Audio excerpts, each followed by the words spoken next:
आली याबद्दल त्यांचं अभिनंदन. त्या संकल्पनेचं त्यांनी उत्तम प्रकारचं नियोजन केलं त्याचंही अभिनंदन. आणि त्याची एक काटेकोर अंमलबजावणी सुद्धा अजून चालू आहे. हा खरं म्हणजे त्याचा मुकुटमणी म्हणायला पाहिजे. आता या कार्यक्रमाला जी काही उपस्थित मंडळी आहेत त्यामध्ये उद्योजक आहेत, त्यामध्ये होऊ घातलेले उद्योजक आहेत किंवा व्यावसायिक आहेत. तर या सगळ्या मंडळींना मी 1-2 सेशन पासून फक्त ऐकतो आहे. 1-2दा मी पार्टिसिपेट केलं केवळ ऐकण्याकरता. पण मला सांगायला अतिशय आनंद होतो आणि अभिमान वाटतो की या मंडळीची जागृती म्हणजे आपण त्याला लाईव्हलीनेस म्हणू, तो वाखाणण्याजोगा आहे. त्यांनी ज्या पद्धतीचे प्रश्न उपस्थित केले मागच्या 1-2 सेशन मध्ये मी पाहतो आहे, त्यावरून त्यांची जागृती आणि त्यांचा त्या विषयातला इंटरेस्ट किती दांडगा आहे, त्यांना नवीन गोष्टी जाणून घेण्याची किती आवड आहे हे दिसून येतं. आणि म्हणून या मंडळींचं सुद्धा मी पुन्हा अभिनंदन करतो. आता प्रश्न असा आहे की मला बोलायला जेव्हा सांगितलं तर त्याला साधारणतः 2 आठवडे झाले. तर मी राजू आणि रोहन यांच्याशी थोडी प्राथमिक चर्चा केली की बाबा रे, मी कुठल्या विषयावर बोलू, तुम्ही मला विषय सांगा. कारण मी आता 10, 15, 20 डिपार्टमेंटला जरी काम केलं असलं तरी मला तुम्ही सांगा, सुचवा आणि त्याप्रमाणे आपण पुढे जाऊ. तर त्यांनी सुरुवातीला असं म्हणालेत की साहेब, आपण उद्योग विभागामध्ये उद्योग आयुक्त होता, आपण MIDC मध्ये ऍडवायझर होता, तर या संबंधी काहीतरी आपण बोलावं असं वाटतं. मी म्हटलं ठीक आहे, त्या विषयावर आपण बोलू शकतो. पण दरम्यान गेल्या 1-2 महिन्यापासून आपण जे इलेक्ट्रिसिटी आणि त्याच्या बिलिंग बद्दल ज्या काही तक्रारी प्रचंड प्रमाणामध्ये वृत्तपत्रामध्ये येतात, त्याविषयी अनेक मोर्चे निघाले. आणि खरं म्हणजे मग मोर्चे निघाल्यानंतर कुणीतरी मंत्री महोदयाला अप्रोच झालं, कुणी सेक्रेटरीजना अप्रोच झालं, कुणी MSEBच्या नावाने खडे फोडले, कोणी त्यांना घेराव घातला, कोणी काळं फासलं वगैरे वगैरे. पण मला असं वाटलं की यामध्ये खरंच लोकांना पुरेपूर माहिती आहे का, हे बिलिंग कसं होतं, त्यांच्या अडचणी काय. आणि मग त्या क्षणाला मी ठरवलं की आपण why not take this subject for discussion during the ensuing meeting. तसं मी रोहन आणि या मंडळीने सांगितले की बघा, मी उद्योग किंवा MIDC किंवा वॉटर सप्लायचा कुठलाही विषय घेईल आज नव्हतं, पण सध्याच्या स्थितीमध्ये मला असं वाटतं की आपण इलेक्ट्रिसिटी या विषयावर जरा बोलूया. कदाचित आपल्याला काही माहिती असेल, काही माहिती नसेल, तर थोडंसं रिफ्रेश होईल. तर रोहन काइंडली कन्सेंटेड आणि राजू ऑल्सो काइंडली कन्सेंटेड की ठीक आहे सर, आपण या विषयावर बोलूया. आणि म्हणून हा विषय निवडण्याचं हे प्रयोजन. आता हा विषय निवडल्यानंतर मग आपल्याशी बोलायचं तर आपल्याकडे सध्या उद्योजक आहेत, म्हणजे इंडस्ट्री सेक्टर आपण ज्याला म्हणू. त्यानंतर होऊ घातलेले उद्योजक आहे, म्हणजे एंटरप्रेन्युअर्स आपण म्हणू त्यांना, किंवा शेती विषयक सुद्धा काही जाणकार मंडळी असतील आणि काही व्यावसायिक मंडळी असतील. तर प्रत्येकाला इलेक्ट्रिसिटी हा एक महत्वाचा इनपुट आहे. एवढंच काय, तर घरगुती सुद्धा लोकांना म्हणजे हा एक इनपुट असतोच. त्यामुळे हा जर विषय घेतला तर हा सर्वस्पर्शी असा होऊ शकेल असं मला वाटलं. मग आता इलेक्ट्रिसिटी या विषयावर पुढे आपण टप्पे जाताना असं मला वाटतं की सद्यस्थिती काय आहे. आता आपण देशापुरतं वगैरे हे फार मॅक्रो लेव्हल होईल, म्हणून मी ठरवलं की महाराष्ट्रापुरतं विद्युत परिस्थिती सध्या कशी आहे. तर मला हे आपल्याला सांगायला आवडेल, काही लोकांना कदाचित कल्पना असेल की महाराष्ट्रामध्ये सध्या साधारणतः 43,500 मेगावॉट एवढी प्रचंड इन्स्टॉल्ड कॅपॅसिटी आहे. प्रचंड मी का म्हणतोय की आपली गरज तेवढी नाही आहे, पण तेवढी आपली इन्स्टॉल्ड कॅपॅसिटी आहे, स्थापित क्षमता. त्यामध्ये पब्लिक सेक्टर आहे, NTPCचे काही युनिट्स आहेत, प्रायव्हेट सेक्टर आहे, शुगर म्हणजे बगॅस बेस्ड काही युनिट आहे, सोलर आहे, हायड्रो आहे, न्यूक्लिअर आहे, म्हणजे सगळ्या प्रकारचे युनिट्स महाराष्ट्रामध्ये आहेत. मग 44,000च्या आसपास आपली जर क्षमता आहे, तर मग आपल्याला प्रत्यक्ष वीज किती उपलब्ध व्हायला पाहिजे. तर एक आपण मोठी म्हणू गुजरातीमध्ये, किंवा ठोक ताळा जर घेतला तर साधारणतः आपल्याला एक 4.7 मिलियन म्हणजे लॅक मिलियन युनिट्स एवढे उपलब्ध आहेत. तेवढी लागत नाही आपल्याला, मग तरी आपल्याला शॉर्टेज येतो. त्याला कारण काय? त्याला मुख्य कारण असं आहे की जरी स्थापित क्षमता आपली एवढी प्रचंड असली तरी तेवढी आपल्याला प्रत्यक्ष उपलब्ध होत नाही. आता आपण संपूर्ण महाराष्ट्राचा विचार न करता तुर्तास मी त्यातून जरा मुंबई वगळतो. तुर्तास मुंबई वगळतो एवढ्या करता की हे आपले उद्योजक किंवा हो घातलेले उद्योजक, या आता मी जे काय ऐकलं 5 मिनिटं, त्यात मुंबईचे उद्योजक साधारणतः नाही, किंवा त्यांचे प्रश्न वेगळे आहेत, त्यांचं प्रश्नाचं स्वरूप वेगळं असतं. त्यांचं त्या आयलँडिंग मुंबईत झाल्यामुळे मुंबईवाल्यांना तेवढी चिंता पण नाही.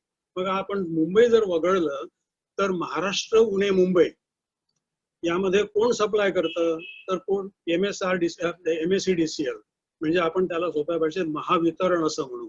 तर महावितरण मुंबईच्या फक्त मुलुंड आणि भांडूपच्या पलीकडे काही भागामध्ये आणि संपूर्ण महाराष्ट्रामध्ये इतक्या मोठ्या प्रचंड भागामध्ये वीज सप्लाय किंवा वीज पुरवठा करतात. मग आपल्याला एकूण स्थापित क्षमता या 43-44,000 मेगावॉट पैकी किती आपल्याला मिळते, तर साधारणतः महावितरण या आपल्या शासकीय कंपनीने 30,800 एवढी मेगावॉट क्षमता कॉन्ट्रॅक्टेड केलेली आहे. आता कॉन्ट्रॅक्टेड केली आहे म्हणजे काय, त्या कंपनी बरोबर करार केले आहे. आता उदाहरणार्थ महाजनको, म्हणजे आपण कोराडी, भुसावळ किंवा हे सगळे थर्मल स्टेशन्स आहेत त्यांच्याशी कॉन्ट्रॅक्ट केलाय. ऑफिशियली महाजनको ही शासनाचीच पण वेगळी कंपनी आहे, म्हणून त्यांच्याकडनं वीज विकत घेण्याचा करार केला. तसाच बाकीचे जे प्रायव्हेट युनिट आहे त्यांच्याशी पण करार करून, किंवा बगॅस बेस आहे, न्यूक्लिअर आहे, त्या NTPCची आहे, हे करार केलेली क्षमता 30,000 मेगावॉट एवढी आहे. मग आपण थेरॉटिकली जर पाहिलं तर 30,000 क्षमता आहे. आपली गरज किती, तर गरज ही साधारणतः ही दररोजची बदलते.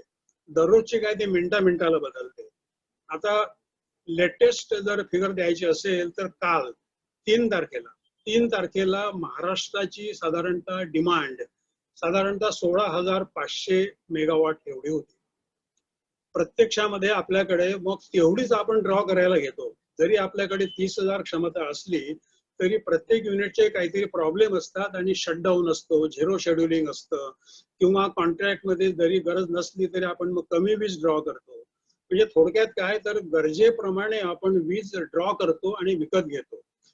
जर समजा आपल्याला जास्तच गरज पडली तर आता आपण एक उदाहरण घेऊ. लॉकडाऊनच्या आधी साधारणतः फेब्रुवारीच्या आसपास महाराष्ट्रामध्ये जास्तीत जास्त 21,500 मेगावॉट एवढ्या क्षमतेचा वापर झाला.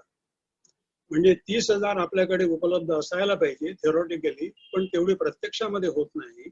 म्हणून आपण असं अंदाज करूया की सगळ्या फॅक्टरी सगळ्या चालू आहेत, कमर्शियल व्यवहार चालू आहेत, तर साधारणतः आपल्याला 21-22,000, फार फार तर कधी कधी 23,000 एवढी आपल्याला क्षमता लागते.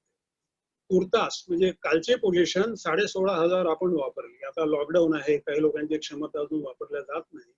म्हणजेच काय, आपल्याकडे थेरॉटिकली आणि प्रॅक्टिकली विजेचा पुरवठा हा बऱ्यापैकी आहे. म्हणजे आपल्याला रोज 2 वेळे जेवण मिळेल असं आपण कम्फर्टेबल म्हणू. खूप चंगळ नाही मुंबई सारखी, पण आपल्याला 2 वेळचं जेवायला मिळेल एवढी वीज आपल्याकडे आहे. पण प्रश्न असा आहे, मग एवढी आहे तर मग आता शेतीच्या बाबतीमध्ये आपल्याला संध्याकाळीच का मिळते वीज, दिवसा का पूर्णपणे मिळत नाही, तर हा डिमांड सप्लायचा भाग आहे. लोड डिस्पॅच करताना आपल्याला दिवसा एकाच वेळेला किती वीज उपलब्ध होते याचं गणित आणि कोष्टक ठरवूनच आपल्याला ती वीज मिळते. तर साधारणतः एवढं आपण नक्की समजा की आपल्याकडे सध्या तरी ठीकठाक परिस्थिती आहे. मग एवढं असून मग आता वीज ग्राहकाच्या तक्रारी, आपण त्याला काय म्हणू, ग्रीव्हन्सेस म्हणू, ह्या असतातच. त्या का असतात आणि कशा असतात, आपण आता या टप्प्याकडे जाऊ. आता आपण मॅक्रो लेव्हलचा थोडासा विचार केला, आता आपण मायक्रो लेव्हलला जाऊ. मायक्रो म्हणजे आपण गावापासून सुरुवात करू म्हणा ना, गावापासून किंवा तालुक्यापासून. तर तिथे आपल्याला वीज पाहिजे असं म्हटल्यानंतर मग तो कोणीही ग्राहक असो, रेसिडेन्शियल असो, कमर्शियल असो, किंवा ॲग्रो म्हणजे ॲग्रिकल्चरचा असो, वीज पंपाचा असो, किंवा कारखाना असो, किंवा कमर्शियल, त्याला वीज पाहिजे म्हटल्यानंतर त्याच्या डोळ्यासमोर कोण येतो? त्याच्या डोळ्यासमोर गावाचा तो इंजिनियर साहेब असतो, तो डोळ्यासमोर येतो. मग अर्ज कोणाकडे द्यायचा, म्हणजे इथून सुरुवात. मी हे कोणाकरता बोलतो आहे, तर जे वुड बी प्रॉस्पेक्टिव्ह किंवा ज्यांना याची फारशी माहिती नसेल त्यांच्याकरता हे आहे. जी आपली एक्झिस्टिंग एंटरप्रेन्युअर्स मंडळी आहे त्यांना या माहितीची गरज नाही, त्यांनी ती थोडीशी इग्नोर करावी. तर अर्ज करताना म्हणजे टप्पा 1, त्यांनी आता अर्ज करताना काय केलंय की आता 3 प्रकारचे वेगळे फॉर्मच तयार केले आहे, म्हणजे कलर कोड केल्याप्रमाणे. ऍग्रिकल्चरचा अर्ज असेल काय तर मग तो येलो रंगाचा फॉर्म, इंडस्ट्री असेल तर पिंक रंगाचा, आणि इतर लोकांना व्हाईट रंगाचा. इथपर्यंत काही अडचण नाही. आणि तो अर्ज तुम्ही ऑनलाईन पण भरू शकता किंवा प्रत्यक्षात पण त्यांच्या ऑफिसला नेऊन देऊ शकता. आता इथे पुढचा टप्पा म्हणजे तुम्हाला किती पाहिजे. घरगुती असेल तर 1 किलोवॉट 2 किलोवॉट साधारणतः या प्रकारची आपल्याला लागते. मग तो अर्ज तुमच्या सेक्शन ऑफिसला द्यायचा. गावाचा जो साहेब असतो, लोएस्ट ज्युनियर इंजिनियर. आणि जर तुम्हाला जास्त लागत असेल 15-20 KW, आता आपण उद्योगाकडे येतो, तर मग त्यांनी तो सब डिव्हिजन ऑफिस पर्यंत द्यायचा. आणि अर्ज देताना आता गणित एवढं मी तुम्हाला सोपं करून सांगतोय की त्याला कागदपत्र वगैरे प्रकार म्हणतात. तर ते गुढ जरा आपण उलगडून दाखवतो की कागदपत्र म्हणजे काय. त्याला काही कागदपत्र लागत नाहीत. तुम्हाला वीज कुठे पाहिजे, जागा ती तुमची आहे का, तुमची नसेल तर भाड्याची असेल तर भाड्याचं जे काय असेल ते कागदपत्र. आणि मुख्य म्हणजे कशाला पाहिजे. घरगुती पाहिजे का, मग तो रेसिडेन्शियल झाला. ऍग्रोकल्चरला पाहिजे का, तर ऍग्रीचा अर्ज झाला. किंवा कमर्शियल असेल तर इतर अर्ज झाला. तर त्या प्रकारचा वापर कशाला आपण पाहिजे. कारण आपण एका पर्पजसाठी वीज घेतली तर ते आपल्याला दुसऱ्या पर्पजला डायव्हर्ट करता येत नाही, कारण ते मग चुकीची पद्धत होईल वापरायची. आणि मुख्य म्हणजे त्या अर्जाबरोबर आपल्याला प्रोसेसिंग फी फक्त भरायची. आता प्रोसेसिंग फी म्हणजे काय, साधारणतः 110 ते 160 रुपये अशी ती ऍव्हरेज फी आहे. आणि हाय टेन्शनला आज आपण फारसं मी डिस्कस करणार नाही, कारण हाय टेन्शनची मंडळी आपल्या या ग्रुपमध्ये आज मला दिसत नाहीये. पण हाय टेन्शन साधारणतः 2500 ते 5000 अशी फी असते. त्यामुळे सध्या आपण लो टेन्शन किंवा कमर्शियल किंवा घरगुती अशा या कॅटेगरी पुरता आपण लिमिट राहू. ओके. मग अर्ज केल्यानंतर तुम्हाला पुढचं काय, तर पुढचं तुम्हाला अर्ज दिल्यानंतर कागदपत्र मागतात. म्हणजे आपला एक समज असतो बऱ्याचदा की सरकारी ऑफिस किंवा MSME म्हटलं की आपल्याला त्रास. तसा काही प्रकार नाही. पर्पज तुमचा काय आहे, तुम्हाला कुठल्या टॅरिफ मध्ये पाहिजे, आणि तुमचे कागदपत्र काय. कागदपत्र म्हणजे तुम्हाला डॉक्युमेंट्स अंडर स्टॅट्यूट काय पाहिजे. बऱ्याचदा काय होतं की गावातला साहेब, मी आता गावापासून सुरुवात एवढ्या करता केली की गावातला साहेब तुम्हाला अमुक कागद घेऊन या, तमुक कागद घेऊन या. तुम्हाला कुठलाही कागद लागत नाही. फक्त तुम्हाला स्टॅट्यूट प्रमाणे, जर समजा तुमचा एखादा केमिकल टाईपचा उद्योग असेल तर मात्र तुम्हाला मग MPCB म्हणजे पोल्युशन कंट्रोल बोर्डाचा कागद लागेल किंवा अशा प्रकारचं. पण तुम्हाला बाय अँड लार्ज तुम्हाला कोणताही कागद सोबत लागत नाही. पर्पज तुमचं जे काय असेल ते टॅरिफ कुठला पाहिजे, रजिस्ट्रेशन एवढंच लागतं. ते केल्यानंतर टप्पा नंबर 2, त्यावेळी तुम्हाला कुठलेही पैसे आधी भरायचे नाहीये. टप्पा नंबर 2 मध्ये साधारणतः इन्स्पेक्शन. तर इन्स्पेक्शन मध्ये कालावधी सांगतो. आता आपण टप्पा नंबर 2 मध्ये 7 ते 10 दिवसामध्ये 7 ते 10 दिवसामध्ये तुमच्या या अर्जाची प्राथमिक छाननी होणं आवश्यक आहे. 7 ते 10 दिवस. त्यापेक्षा जास्त उशीर त्यांना परमिसिबल नाही. आणि त्यावेळेला जर कोण्या त्यांच्या साहेबाला म्हणजे इंजिनियरला म्हणजे घरी येऊन छाननी करायची असेल, म्हणजे इन्स्पेक्शन करायचं असेल तर करू शकतात. आणि चार्जेस फॉर सप्लाय म्हणजे तुम्हाला किती पैसे भरावे लागतील हे त्यांना तुम्हाला सांगावं लागतं. आता किती पैसे भरायचे याचं सुद्धा एक कोष्टक किंवा मापदंड हे ठरलेले आहे. तुम्हाला असे कुठलेही व्यतिरिक्त पैसे मागता येत नाही. त्याला चार्जेस फॉर आपण सप्लाय म्हणतो. ते सुद्धा आपण मग तपशीलवार पुढे बघू शकतो. पण चार्जेस फॉर सप्लाय याचं कोष्टक ठरलेलं आहे शेड्यूल ऑफ चार्जेस प्रमाणे. ते भरल्यानंतर तुम्हाला साधारणतः 15 ते 20 दिवसामध्ये 15 ते 20 दिवसामध्ये त्यांच्याकडून रिस्पॉन्स हा आलाच पाहिजे. 7 ते 15 दिवस किंवा 15 ते 20 दिवस. आणि जर मोठा सप्लाय असेल तर 30 दिवस फार तर. आता 30 दिवसामध्ये तुम्हाला चार्जेस फॉर सप्लाय तुम्हाला ते भरायला लागतील. आता ते सुद्धा फार माफक प्रमाणात असतात, तुम्हाला फार चार्जेस लागणार नाही. ते भरल्यानंतर तुम्हाला DDF म्हणजे तुम्हाला जर म्हणजे तुमचा स्वतंत्र सप्लाय पाहिजे असेल, पण स्वतंत्र सप्लाय तुम्हाला शक्यतोवर लागत नाही. म्हणजे तुम्हाला डेडिकेटेड डिस्ट्रीब्युशन फॅसिलिटी म्हणतात ना, ते बऱ्याचदा आपल्याला गावाकडचा साहेब किंवा कोणतरी सांगतो की नाही तुम्हाला जरा स्वतंत्र लाईन पाहिजे का, तर तुम्हाला DDFचा अर्ज करून तुम्हाला हे लागेल वगैरे. तर DDF वगैरेच्या भानगडीत पडायचं नाही. डेडिकेटेड डिस्ट्रीब्युशन फॅसिलिटी म्हणजे खास तुमच्याकरता. मग खास तुमच्याकरता तुम्हाला जर फॅसिलिटी पाहिजे असेल तर त्याचे चार्जेस किती हे आपल्याला त्यावेळेस कळत नाही. म्हणजे हा आपण त्याला ब्लँक एरिया असं म्हणतो ना. जसं बऱ्याचदा कसं होतं की आपण एखाद्या रेस्टॉरंटला जातो जेवायला, आपल्याला जे कोष्टक माहिती असतं, मेन्यू कार्ड आलं असतं, आपल्याकडे अमुक अमुक आहे, हे चार्जेस आहे. तो तिथला टोपी घातलेला काय तो वेटर शोपर जो कोणी असेल तो येतो, साहेब इथे एक स्पेशल डिश आहे बरं का, तर हे तुमच्याकरता मी आणतो. मग आपल्याला असं वाटतं की कोणी सोबत असेल तर वा वा, का नाही, स्पेशल डिश होऊन जाऊ द्या तुमची काय असेल ती. त्याचे आपल्याला चार्जेस माहीत नसतात, कारण ते त्या कोष्टकात कुठे येत नाही त्याच्या मेन्यू कार्डमध्ये. आणि आपण हो म्हटलं की मग त्याचे त्या स्पेशल डिश असते पनीरचीच डिश, पण त्याचे 100च्या ऐवजी ते 300 रुपयाचं काहीतरी त्याला वेगळं पनीर मलाईदार, पनीर पसंदा असं काहीतरी नाव देऊन तुम्हाला ती चार्जेस लावतात. म्हणून तुम्ही सध्या या डीडीएफच्या भानगडीत, डेडिकेटेड डिस्ट्रीब्युशन फॅसिलिटी, यात पडायचंच नाही. कारण डेडिकेटेड म्हणजे तुम्हाला हे कारखाने वगैरे असतात, त्यांना बऱ्याचदा डेडिकेटेड डिस्ट्रीब्युशन फॅसिलिटी लागते, तुम्हाला लागत नाही. त्यामुळे या म्हणजे भानगडीत न पडता नियमाप्रमाणे जे काय असेल ते होऊ द्यायचं. आणि तुम्हाला साधारणतः त्यांनी 30 दिवसामध्ये, म्हणजे आपण अर्ज केल्यापासून एक 4 आठवड्याच्या आत ही सगळी प्रक्रिया पूर्ण व्हायला पाहिजे. आता एचटी हाय टेन्शन बद्दल मी फारसं बोलायला जाणार नाही, कारण आपल्या या ग्रुपमध्ये मला आज हाय टेन्शन ची मंडळी जरा कमी दिसतात. तर हे झाल्यानंतर चार्जेस फॉर गिव्हिंग सप्लाय. तर चार्जेस फॉर गिव्हिंग सप्लाय हे किती असतात, तर ते साधारणतः 7 किलोवॉट पर्यंत तुम्हाला एक 1200 ते 1300 एवढेच चार्जेस असतात. हाय टेन्शनला थोडे जास्त असतात. त्यामुळे त्या कोष्टकाप्रमाणे ते तुम्हाला एकदा कळवतील, चार्जेस फॉर गिव्हिंग सप्लाय. आणि ते भरताना तुम्हाला मीटर कॉस्ट भरावी लागत नाही. हे मी अधोरेखित करतो, मीटर कॉस्ट तुम्हाला भरावी लागत नाही, कारण तो पार्ट ऑफ द सप्लाय असतो. बऱ्याच ठिकाणी ते सांगताना की तुम्हाला साहेब वेगळ्या पद्धतीचं मीटर देऊ का, नाही, जे काय तुमचं स्टँडर्ड मीटर असेल ते आम्हाला तुम्ही द्या आणि आम्हाला वेळेवर सप्लाय द्या. मग हे झाल्यानंतर तुम्हाला सप्लाय त्यांनी किती दिवसात द्यायला पाहिजे याचं कोष्टक ठरलेलं आहे की 7 दिवस, 15 दिवस, 30 दिवस, आणि तुम्हाला तेवढ्यात सप्लाय हा द्यायलाच पाहिजे. द्यायलाच पाहिजे मी अशा करता सांगतोय की जर त्या कोष्टकाप्रमाणे तो दिला नाही तर जेवढा काय तो डिले होतो, त्या डिले करता तुम्हाला दाद मागण्याची हल्ली सोय झालेली आहे. त्याकरता ठिकठिकाणी तुमचे म्हणजे आता जिल्ह्यामध्ये फोरम्स तयार झालेले आहेत आणि तुम्हाला दाद मागता येते. तर हे सगळे कोष्टक एमएससीबीच्या म्हणजे आता एमएससीडीसीएलच्या ऑफिसमध्ये हे तयार असतात. तर हे चार्जेस फॉर सप्लाय मध्ये फक्त हाय टेन्शनची जी बाजू असते, तर हाय टेन्शन वाल्याला थोडे वेगळे असतात.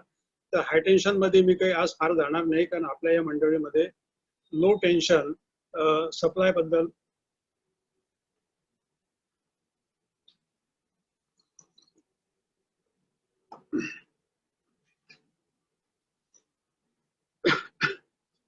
तर चार्जेस फॉर सप्लाय सुद्धा तुम्हाला ते कळवतील की तुमचं इतकं हे चार्जेस आहे, या चार्ज प्रमाणे तुम्हाला भरायला पाहिजे. आणि ते झाल्यानंतर ती प्रोसेस ते पूर्ण करतील.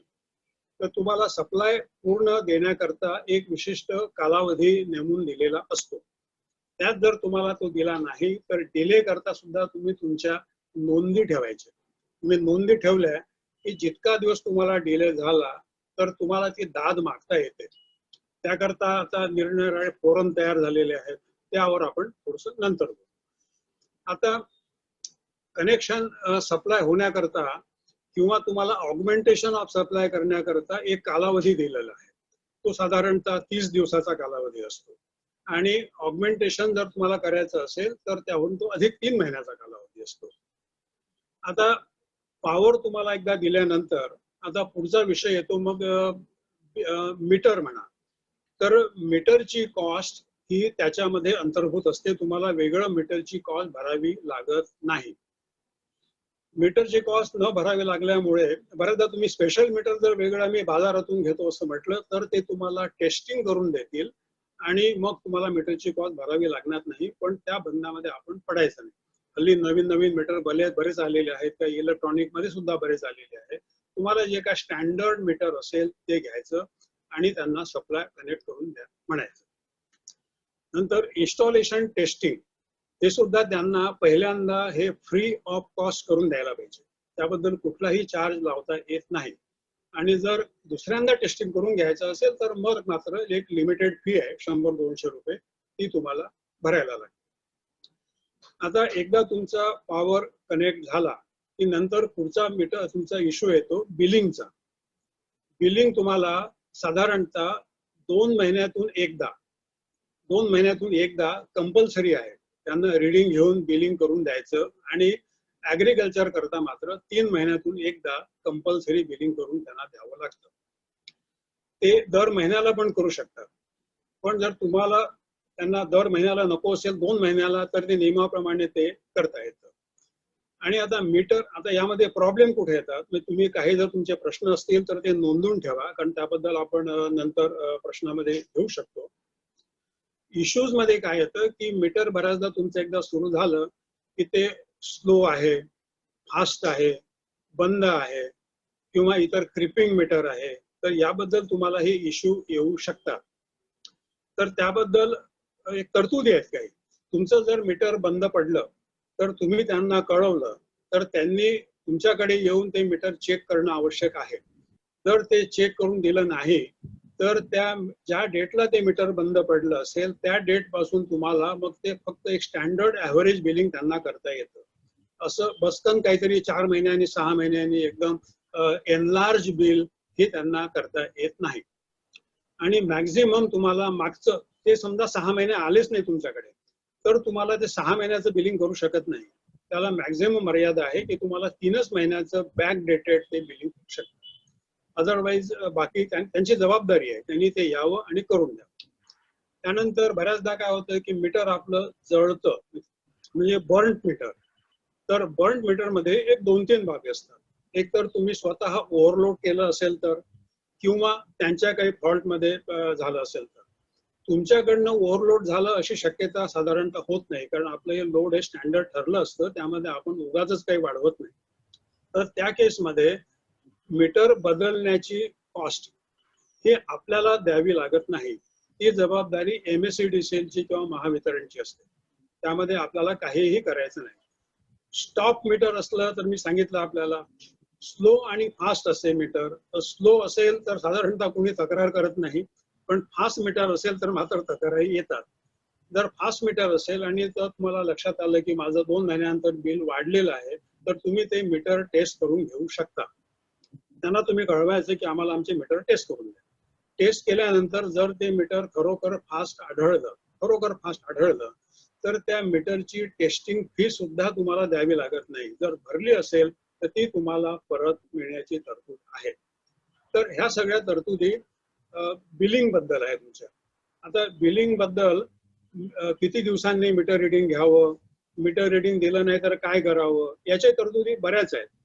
तर आता आपण त्या ओरिजिनल मीटर बिलिंग बद्दल इश्यू की ज्याबद्दल मी आपल्याला उल्लेख केला. जर कोणी समजा आलंच नाही तुमच्याकडे 2 महिने, आता जसं लॉकडाऊनच्या कालावधीमध्ये मीटर रिडिंग काही ठिकाणी होऊ शकले नाही, म्हणजे अशा वेळेला काय कमिशनने, म्हणजे महाराष्ट्र वीज नियामक आयोगाने मार्च महिन्यामध्ये एक ऑर्डर काढलेली होती की जर तुम्हाला शक्य झालं नाही तर तुम्ही मीटर रिडिंग करायची गरज नाही आणि तुम्ही मग 2 महिने, 2.5 महिने, 3 महिन्यानंतर जरी मीटर रिडिंग केलं तरी मग तुम्ही त्याप्रमाणे बिलिंग करायचं. आता इथेच खरी गोची आहे की त्याप्रमाणे बिलिंग करायचं म्हणजे नक्की काय करायचं. आता इथे टाटा पॉवर किंवा रिलायन्स एनर्जी, म्हणजे आता अदानी पॉवर, यांनी थोडी वेगळी सिस्टीम फॉलो केली आणि माझ्या माहितीप्रमाणे वीज वितरण कंपनीने थोडी वेगळी पद्धत फॉलो केली. मार्च मध्ये मीटर रिडिंग घेतलं नसेल तर त्यांनी जानेवारी-फेब्रुवारीच्या बेसिसवर, म्हणजे डिसेंबर, जानेवारी, फेब्रुवारीच्या बेसिसवर जे काय ॲव्हरेज रिडिंग होतं ते साधारणतः कमी होतं हिवाळ्याचं म्हणून. त्याचं ॲव्हरेज काढून जे काय असेल 100 युनिट, 150 युनिट, त्याचं तुम्हाला पुढे लावलंय एप्रिलमध्ये किंवा मे मध्ये. आणि जून महिन्यात साधारणतः परिस्थिती निवळल्यानंतर यांनी रिडिंग जर घेतलं असेल, घेतले बऱ्याच ठिकाणी, जून मध्ये घेतले, काही ठिकाणी जुलैमध्ये घेतले, तर त्यावेळेला समजा तुमचं रिडिंग एकदम 600 युनिट आलं. आता मी घरगुती बद्दल बोलतोय किंवा कमर्शियल बद्दल, इंडस्ट्री बद्दल तोच विषय. तर 600 युनिटचं बिल तुम्हाला आता आलं. तुमचं समजा हिवाळ्याचं रिडिंग जर 100 किंवा 125 असेल तर तुमचं साधारणतः मार्च एप्रिल मे मध्ये 200-250 असं येऊ शकतं. पण ते रिडिंगच न घेतल्यामुळे तुम्हाला बिल ऍव्हरेज मध्ये दिलं गेलं आणि आता तुमचं 600-700 आलं असेल. तर त्यांनी काय केलेलं आहे बऱ्याच ठिकाणी, अशी माझी माहिती आहे की 700 युनिटचं 800 युनिटचं तुम्हाला एक 10,000 15,000 20,000 असं बिल तुम्हाला आता सर्व्ह केलं गेलं असेल. आणि तुमचं जे सुरुवातीचं जे काय पैसे भरले असतील ऍव्हरेजने 1000 1200 1500 त्यातून ते त्यांनी मायनस केलं. म्हणजे नेट रिझल्ट काय झाला की तुम्हाला 10,000 मधून त्यांनी 2,000 मायनस करून 8,000 रुपये भरायचं एक कंपल्शन म्हणा किंवा तेवढं बिल दिलं. पण खरं म्हणजे टाटा पॉवर किंवा रिलायन्स एनर्जी या लोकांनी असं नाही केलं. त्याचा अर्थ असा की जर समजा तुमचं डिसेंबर जानेवारी फेब्रुवारी जर 100 युनिटचं कन्झम्पशन असेल सरासरी, तर तुमचं मार्चचं कन्झम्पशन कदाचित 150 झालं असेल, एप्रिलचं कदाचित 200 झालं असेल, मेचं कदाचित 200-250 असेल. पण तुमचं जून मध्ये घेतल्यानंतर तुम्हाला 800 700 किंवा 900 युनिटचं बिल लावणं खरं म्हणजे अन्यायकारक आहे. कारण काय की तुमचं 200 200-250 लावलं असतं तर तुमचं 800 युनिटचं बिल झालंच नसतं. मग बिलिंगची पद्धत तुम्हाला बहुतेक कल्पना असेल स्लॅब सिस्टीम प्रमाणे की 0 ते 100 एक वेगळं चार्ज असतो. समजा 3 रुपये असेल, 100 ते एक 300 कदाचित 4 रुपये 5 रुपये असेल, 300च्या पुढे 8 रुपये 9 रुपये असेल. तर तुमचं मार्च मधलं जे बिलिंग आहे ऍव्हरेज ते 100-150 या रेंज मध्ये काढण्यात आलं. आणि तुमचं 700 किंवा 800 जेव्हा आता जून महिन्यामध्ये बिल काढलं असेल तर तुमचं हे 100चा जो स्लॅब आहे तो केव्हाच संपून गेला आणि तुमचं 400-500 युनिट हे 9 रुपये 10 रुपयांनी चार्ज झालंय. म्हणजेच काय की तुम्हाला 10 12 15 हजाराचं बिल एकदम दिलं असेल. पण नियमाचा खरा अर्थ तो नाही. नियमाचा अर्थ असा म्हणजे टाटा पॉवरनी हे परिस्थिती बरोबर हाताळली, टाटा आणि अदानी. त्यांनी काय केलं की तुमचं हे ऍव्हरेजिंग करताना जर 800 असेल तर तुमचे हे 800 मायनस मार्चचं रिडिंग हे करून त्याला डिव्हाइड केलंय. म्हणजे तुमचं 250 पावणे 300 असं ते येणार. म्हणजे तुमचं सरासरीने बिल जेवढं येऊ शकलं असतं त्या प्रमाणात ते बिलिंग करून तुम्हाला चार्जेस लावलेले आहे. ही खरं म्हणजे करेक्ट पद्धत आहे. तर एमएससीडी सेलने म्हणजे माझ्या माहितीप्रमाणे तसं केलं नाही, त्यामुळे खूप ठिकाणी ही ओरड झाली. आता ओरड झाल्यानंतर मग आता साहजिकच आहे, लोकांनी एवढा प्रोटेस्ट केला, मोर्चे काढले.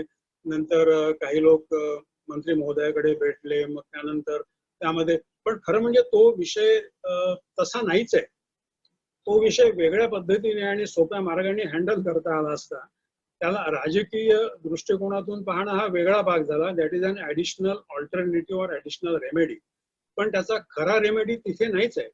खरा रेमेडी आहे तुमचं जे फोरम असेल तिथलं लोकल, म्हणजे प्रत्येक हल्ली एसी लेव्हलला एक फोरम आहे.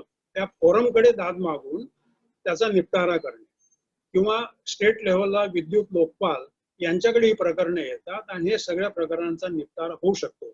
पण तसं न करता आपण त्याला थोडं वेगळं स्वरूप दिलं, लोकांनाही थोडीशी घबराहट झाली. पण तसं काही कारण नाही आहे. त्याचं जर करेक्ट अनालिसिस केलं तर या सगळ्या बिलिंगचे इश्यू सॉर्ट आउट करणं शक्य आहे. त्यामध्ये कुठेही घबराहट होण्याचं कारण नाही. त्यात कोणाचंही नुकसान होणार नाही. आता मीटर आणि मीटर रिडिंग बद्दल तुमचे काही प्रश्न पुन्हा राहिले असतील तर तुम्ही नोंदवून ठेवा आणि मला ते नंतर तुम्ही प्रश्न विचारू शकता. आता आपण थोडस पुढे जाऊ. मीटर रिडिंग नंतर काही विषय असे असतात की जे चुकीच्या पद्धतीने आपण त्याला म्हणजे अनऑथराइज यूज ऑफ इलेक्ट्रिसिटी असं म्हणतो आपण. अनऑथराइज यूज ऑफ इलेक्ट्रिसिटी म्हणजे चुकीच्या पद्धतीचा वापर. तर त्याकरता काही लोकांना एक जास्तीची बिलं येतात की तुम्ही हे चुकीचं केलं आहे, तुम्ही टॅरिफ चुकीचं वापरलं आहे. तर त्या कलमाखाली तुम्ही चुकीचं लोड वापरलाय आणि थेफ्ट ऑफ इलेक्ट्रिसिटी हे दोन वेगळे विषय आहेत बरं का. म्हणजे कलम 135 मध्ये आणि 126 मध्ये थेफ्ट ऑफ इलेक्ट्रिसिटी म्हणजे तुम्ही चुकीच्या पद्धतीने कुठे आकडे वगैरे टाकून, हे आता मी खेड्यात जातो. खेड्यामध्ये काही लोक असे करतात, मलाही माहिती आहे करतात. तर ती that is a theft of electricity. तर त्याला 135 कलमाखाली त्याला वेगळ्या शिक्षा आहेत. 126 म्हणजे केवळ तुमचं मीटर स्लो फास्ट होतं किंवा तुम्हाला लोड तुम्ही स्वतःहून बदललं तर ते वेगळं कलम आहे. तर आपण त्या विषयात तुम्हाला काही शंका आल्या तरच मला विचारा, नाहीतर मी त्या विषयात काही फारसं खोलात जाणार नाही. त्यानंतर आता ह्या वीज विषयक हे जे सगळे प्रकरण आहे, वीज विषयक प्रकरण, तर यामध्ये आपण आता तरतुदी कशा आहेत म्हणजे आपण दाद कशी मागायची वीज विषयक प्रश्नांना. तर वीज विषयात जर तुम्हाला काही याबद्दल शंका असेल किंवा तुमचं बिलिंग वाढलं असेल, तर तुमच्याकडे जो डिस्ट्रिक्टला एक फोरम असतो, आता बहुतेक सगळे एसी लेव्हलला एक एक फोरम तो तयार झालेला आहे, त्या फोरमला तुम्ही तुमचा अर्ज देऊन की मला ही तक्रार आहे, मग ती मीटर स्लो फास्ट ही असो, ऍडिशनल बिलिंगची तक्रार असो, किंवा किंवा थेफ्ट ऑफ इलेक्ट्रिसिटी बद्दल कोणी तुम्हाला चार्ज केलं असो, तर तुम्ही या प्रकारच्या कुठल्याही तक्रारीवर इथे दाद मागू शकता. आणि ती दाद तुम्हाला प्रत्येक फोरमच्या ऑफिसला दाद मागता येते. ती दाद मागितल्यानंतर जर तुमचा निपटारा झाला नाही तर तुम्हाला विद्युत लोकपाल कार्यालयाकडे सुद्धा अपील करता येते. विद्युत लोकपाल कार्यालय सध्या नागपूरला आहे आणि मुंबईला आहे, त्या ठिकाणी तुम्हाला अप्लाय करता येतो आणि दाद मागता येते. आता होतं कसं की दाद आपण कशाची मागायची, तर अनेक बाबी दाद मागता येते. आता उदाहरणार्थ मी तुम्हाला म्हटले की तुम्हाला बिलिंग उशिरा आलं, किंवा तुम्हाला सप्लाय वेळेवर दिला नाही, किंवा तुमचं मीटर टेस्टिंगला उशिरा आलं कोणी, तर त्याबद्दल तुम्हाला दर आठवड्याला सुद्धा त्याचा डिले किती झाला या प्रमाणात तुम्हाला दाद मागता येते.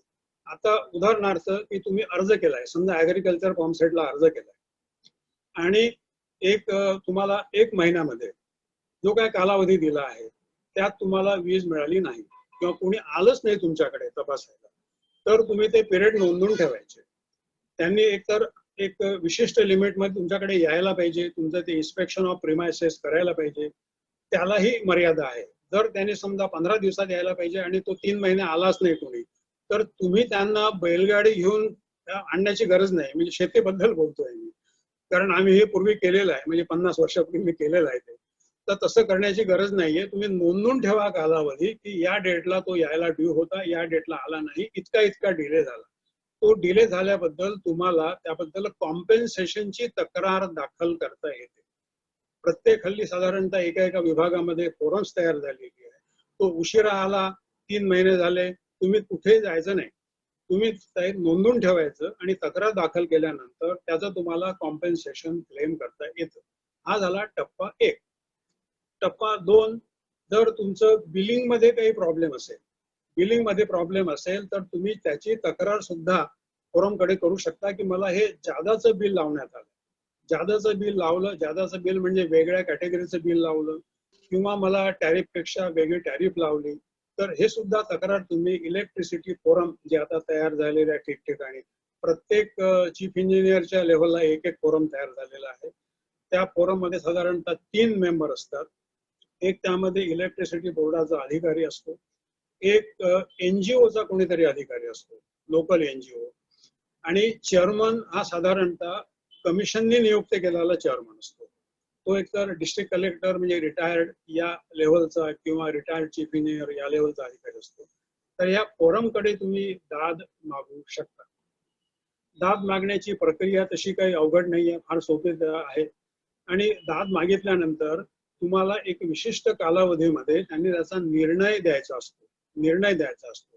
त्या निर्णयामध्ये जर तुम्ही कॉम्पेन्सेशन क्लेम केलं असेल, आता मी म्हटलंय की तुम्हाला त्यांनी 3 महिने आलाच नाही तुमच्याकडे आणि तो 8 दिवसामध्ये येणं अपेक्षित होतं, मग तुम्ही 2 महिन्याच्या डिलेसाठी साधारणतः त्याला एक स्केल ठरलेला आहे. त्या स्केलच्या तपशिलात मी आता काही जात नाही.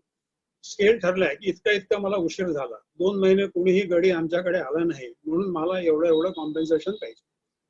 नाही आला कॉम्पेन्सेशन, त्यामुळे अर्ज विनंत्या करण्याची काही एक गरज नाहीये, मी कॉम्पेन्सेशन सरळ क्लेम करू शकता. आता होतं काय की एका लातूरच्या एका केसमध्ये, अशाच एका केसमध्ये, ऍग्रिकल्चरचीच मला वाटते केस आहे, त्याला एक अर्ज केल्यानंतर त्याचा कोणीच गेलं नाही, MSEDCL कडनं कोणीच त्याच्याकडे गेलं नाही, तर त्यांनी काहीही शांतपणे बसून राहिला. 1 वर्षानंतर त्यांनी 1,00,000 रुपयाचा क्लेम दाखल केला, 1,00,000 रुपयाचा फोरमकडे, की कुणीच आला नाही आमच्याकडे आणि या नियमाप्रमाणे मला हा क्लेम पाहिजे. तर त्यांचा नाईलाज झाला, त्यांना तो क्लेम त्यांनी तिथे नाकारला, पण त्यांनी विद्युत लोकपालच्या कार्यालयात पुन्हा अर्ज केल्यानंतर त्याला तो क्लेम द्यावा लागला. तात्पर्य काय, की अशा प्रकारच्या ह्या घटना होतात. म्हणून तुम्हाला दाद मागण्याकरता जी काय प्रक्रिया उपलब्ध आहे त्याचा पुरेपूर वापर करा. टप्प्याटप्प्याला सुद्धा ती प्रक्रिया उपलब्ध आहे. म्हणजे तुमच्याकडे जर कोणी इन्स्पेक्शनला आलाच नाही 15 दिवस, तरी तुम्ही तक्रार दाखल करू शकता. पण आपला मूळ उद्देश काय आहे, की तक्रार करून कॉम्पेन्सेशन मिळवणं हा आपला उद्देश नाहीये. त्यांच्या सेवा सुविधा ह्या बळकट व्हाव्यात, व्यवस्थित आपल्याला मिळाव्या, हा त्याचा बेसिकली उद्देश आहे. तर त्यानंतर आपण एक एक टप्पा आपण पुढे जाऊ. मला किती वेळा सर आहे टाइम आहे सर. काय बरं वेळ आहे अजून? आहे सर आहे. हा, कारण मी त्याप्रमाणे असं बघतोय की आपल्याला पुरेसा म्हणजे वेळ आपल्याला प्रश्नोत्तराला कोणाला विचारायचे असतील तर त्यालाही आपण थांबायला पाहिजे. नाही तसं काय. तर आता आपण इतर मुद्दे घेऊ त्यामध्ये, की जर कोणाला पण चेंज ऑफ टॅरिफ, कोणाला टॅरिफ बदलायचं असेल तर टॅरिफ सुद्धा बदलून मागण्याचा आपल्याला अधिकार आहे. जर रेसिडेन्शियल 1 मधून आपल्याला जर कमर्शियल मध्ये न्यायचं असेल तर त्याला सुद्धा आपण मागू शकतो आणि त्यालाही सेकंड बिलिंग सायकल मध्ये त्यांना टॅरिफ बदलून देणं आवश्यक आहे. चेंज ऑफ लोड असेल तर चेंज ऑफ लोड सुद्धा तुम्हाला सेकंड बिलिंग सायकल म्हणजे 1 महिन्याचं बिलिंग सायकल असेल तर 1 महिन्यानंतर तुम्हाला ते बदलून द्यायला पाहिजे. आता अजून तक्रारी कोणत्या येतात खेड्यामध्ये, आता मी पुन्हा खेड्यात जातो. म्हणजे शेतीचे पंप्स, शेतीच्या पंपाला बऱ्याचदा व्होल्टेज व्हेरिएशन खूप होतं. आपल्याला जे काय व्होल्टेज पाहिजे असतं 240 किंवा खेड्यामध्ये समजा 3 फेज असेल 440 असेल तर ते सरळ सरळ 250-300 वर येतं. म्हणजे व्होल्टेज रेग्युलेशन ते टिकत नाही, त्याला अनेक कारण असतात. जर तुमच्याकडे व्होल्ट मीटर असेल, ते असतं प्रत्येकाच्याकडे, ते जर तुम्ही नोंदवून ठेवलं आणि व्हेरिएशन जर झालं असेल तर त्याबद्दलही तुम्हाला फोरमकडे तक्रार दाखल करता येते आणि कॉम्पेन्सेशन त्याकरता क्लेम करता येतं. आपल्याला महिन्याखेरीज कॉम्पेन्सेशन करता येतं. त्यानंतर आपल्याला जर फ्यूज ऑफ कॉल झाला असेल, तुमचा पॉवर सप्लाय ऑफ झाला आणि फ्यूज गेला तर फ्यूज ऑफ कॉलला सुद्धा एक मर्यादा दिलेली आहे. मर्यादा दिलेली आहे की तुम्हाला 2 दिवसात 4 दिवसात. त्याकरता शहरामध्ये वेगळी मर्यादा आहे आणि खेड्यामध्ये वेगळी मर्यादा.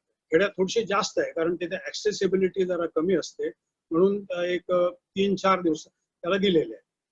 त्यानंतर बिलिंग,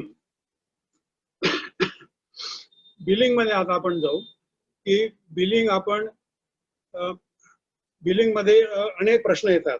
एक तर आपलं बिल जास्त आलं असं आपल्याला वाटतं. बिल जास्त आलं असेल तर आपल्याला बिलिंगची तक्रार कोणाकडे करायची, तर बिलिंगची तक्रार आपल्याला फोरमकडे करायची. पण पहिला पॉइंट ऑफ कॉन्टॅक्ट आहे त्यांचा इंटरनल सेल जो असतो तयार केलेला, MSCB आपण म्हणू, MSEDCL कार्यालयामध्ये, त्यांच्याकडे तुम्हाला बिलिंगची तक्रार करता येते.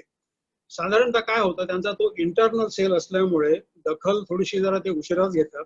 जर तिथे असं वाटलं आपल्याला दखल घेतल्या गेली नाही तर मात्र आपण लोकल लेवलला जो फोरम असतो, प्रत्येक सीईच्या लेवलला एक फोरम असतो, त्यांच्याकडे 3 मेंबर फोरम आहे, दाद मागता येते. दाद मागितल्यानंतर तिथे आपल्याला नक्कीच त्याचं उत्तर मिळतं एखाद्या महिन्यामध्ये तरी. आणि बिलिंगच्या तक्रारी तिथे सगळ्या दुरुस्त होतात, इन्क्लुडिंग ट्रान्सफॉर्मरच्या तक्रारी, व्होल्टेज व्हेरिएशनच्या तक्रारी, मीटर नॉट फंक्शनिंगच्या तक्रारी किंवा बिलिंग बाबत तुम्हाला टॅरिफ वेगळा लावला असेल त्याच्या तक्रारी, ह्या सगळ्या तक्रारी तुमच्या तिथे दूर होऊ शकतात. त्यानंतर बिलिंग नंतर आपण आता पुढे जाऊया. डिस्कनेक्शन. डिस्कनेक्शन ऑफ सप्लाय मध्ये काय होतं की आपण जर पैसे भरले नाही तर त्यांना डिस्कनेक्शन करण्याचा हा अधिकार असतो. कलम 56 खाली ते आपला पुरवठा डिस्कनेक्ट करू शकतात. पण डिस्कनेक्शनची जर आपल्याला बिलच मान्य नसेल तर आपण त्या बिलाबद्दल डिस्प्यूट रेस करू शकतो आणि मागच्या 2-3 महिन्यामधलं जे ऍव्हरेज बिल आहे तेवढं जर आपण बिल अंडर प्रोटेस्ट भरलं तर ते डिस्कनेक्ट करू शकत नाही. आपल्याला ती तक्रारीचा निपटारा होईपर्यंत त्यांना ती वाट पाहावी लागते.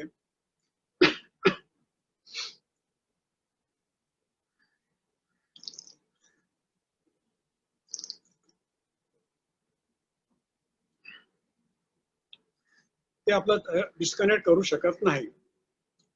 त्यानंतर आपल्या कुठल्याही इतर प्रकारच्या जर तक्रारी असतील तर त्या सुद्धा तुम्ही मला शेवटी प्रश्नोत्तरामध्ये विचारू शकता, कारण सगळ्याच मी कव्हर केल्या तर मला वाटते आणखी त्यामध्ये बराच वेळ जाईल. तर आता आपण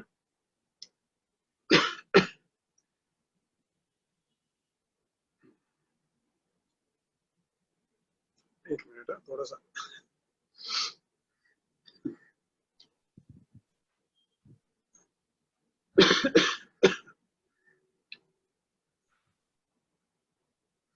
आता आपण कंझ्युमर फोरम आणि इलेक्ट्रिसिटी लोकपाल आणि MSEDCL यांचा साधारण कार्यकारण भाव कसा असतो, कसा संबंध असतो हे आपण जरा जाणून घेऊया.